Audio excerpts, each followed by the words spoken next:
Samantala, mga delegado naman ng APEC naglibot at nag-enjoy sa mga pinagmamalaking pasyalan sa Cebu. Muli nagbabalik si George para sa detalye. Naglakad, sumakay ng kalesa, namasyal, nakisaya.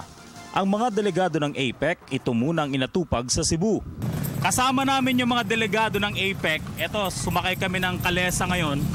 Mula doon sa Basilica Minore ng Santo Niño, patungo naman dito sa Plaza Independencia. Talaga nga namang nakakatuwa itong Cebu City Tour na ibinigay ng APEC Secretariat para na rin sa mga delegado na dumadalo ngayon dito sa Cebu meetings.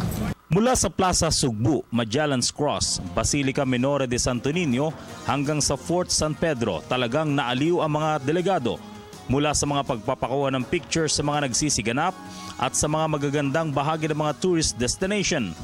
Oh, very good, very good. I think your arrangement is very wonderful, and we are very happy to be in Cebu. So we like Cebu. Yeah. You enjoy. Of course. You're a very beautiful city, very kind of people, and we like Would you like to come back? Of course. I think I will plan a tour by myself and then go back again. Thank you, sir. Yes, we're from Chinese Taipei. Thank you very much. Thank you, sir. Okay, thank you. It's beautiful. It's really beautiful. It's such a historic and just lovely city. I have been impressed since the moment I got here. Would you like to come back?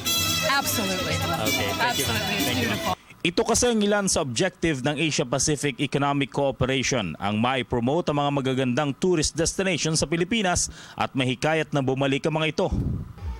At mula po rito sa Lapu-Lapu Shrine sa Mactan Island, ang sinasabing pinanggalingan ng lahi ng mga matatapang. Kasama ko po si Joel Mamaril para sa Telebisyon ng Bayan, George Bandola.